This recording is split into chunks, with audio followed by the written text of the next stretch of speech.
கடலூர் மாவட்டம் என்எல்சி நிறுவனத்திற்காக நிலம் எடுப்பதற்காக வானராயபுரம், தென்குத்து, புதுநகர் உள்ளிட்ட 5000 மக்கள் தொடர்ச்சியாக அங்கு போராடி வருகிறார்கள்.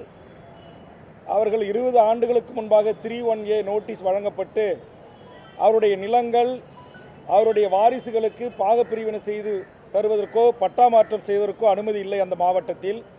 ஆதலால் அந்த நிலத்தின் உரிமையாளர்களுடைய பிள்ளை செல்வங்கள் இன்றைக்கு திருமணமாகி கணவன் மனைவி பிள்ளைகளோடு தனியாக வாழ்கிறார்கள்.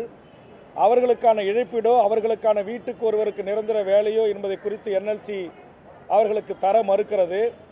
அந்த வழக்கு ரத்து செய்யப்பட வேண்டும் என்றும், நான் அந்த போராட்டத்தில் கலந்து கொள்கிறேன் என்ற உடனே காவல்துறை அதிகாரிகள் அதற்கு முன்பாக ஆண்ட கட்சி, ஆண்டு கொண்டிருக்கிற கட்சி, இதர தமிழ்நாட்டில் இருக்கிற அரசியல் கட்சிகள் எல்லாம் போய் அந்த போராட்டத்தை ஆதரித்து பேசுவதற்கு அனுமதித்த சட்ட ஒழுங்கு காவல்துறை நான் போவதற்கு முன்பாக அந்த பந்தலை பிரித்து அந்த மைக்கை பிடுங்கி அந்த பெண்களை மிக கேவலமாக அவர்களை நடத்தியிருக்கிறார்கள். அதை கண்டித்தேன். அதற்காக என் கட்சிக்காரர்கள் மீது 12 பேர் மீது உண்மைக்கு மாறான பொய்யான வழக்கை போட்டிருக்கிறார்கள். அதை முதலமைச்சருடன் பேசியிருக்கிறேன்.